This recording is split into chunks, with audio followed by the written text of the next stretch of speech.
15,000 SFT ఉన్నటువంటి farmer యొక్క long వీడియోను మనం ఆల్రెడీ యూట్యూబ్లో అప్లోడ్ చేశాము.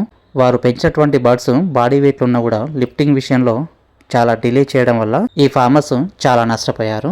కంపెనీ అనేది చేంజ్ అయిన తర్వాత మళ్ళీ యాజ్ ఇట్ ఈస్గా మన మెడిసిన్స్ అనేది వాళ్ళు ప్రీ స్టార్టర్లో 5 రోజులు వ్యామిక్రోని, అదేవిధంగా ఫినిషర్ స్టార్ట్ అయిన తర్వాత వ్యామిక్రోని ఇచ్చేశారు. వైరల్ లోడ్ అనేది ఆ చుట్టుపక్కల ప్రాంతాలు ఎక్కువగా ఉండడం వల్ల విరోసిడ్ అనేది స్ప్రే చేసుకుంటూ చెప్పిన విధంగా మెడికేషన్ అనేది ఇచ్చేస్తూ మన మెడికేషన్ ప్రోటోకాల్ అనేది పాటించిన తర్వాత ఈ జీసీ జనరేట్ అయినటువంటి డేట్ వచ్చేసి 10వ తారీఖు 10వ నెల 2025. రోజులైనటువంటి చిక్స్ వచ్చేసి 15,510 చిక్స్. మోర్టాలిటీ చిక్స్ వచ్చేసి 640. Mortality percentage 4.13. వీక్ బర్డ్స్ వచ్చేసి 0.19%. మీనేజ్ వచ్చేసి ఈ 37 డేస్. ఈ 37 డేస్లో బాడీ వెయిట్ 2.27. 35 డేస్కి వచ్చింది. ఈ లిఫ్టింగ్ డిలే కావడం వల్ల 37 అనేది మీనేజ్ పడింది. ఎఫ్సిఆర్ 1.25.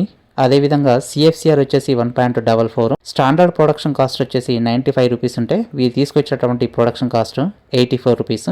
అంటే దాదాపు 11 రూపీస్ అనేది సేవ్ చేశారు.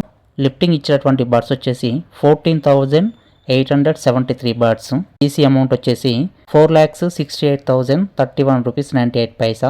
ఆఫ్టర్ టీడీఎస్ 3,99,961.73 పైసా అనేది రావడం అనేది జరిగింది.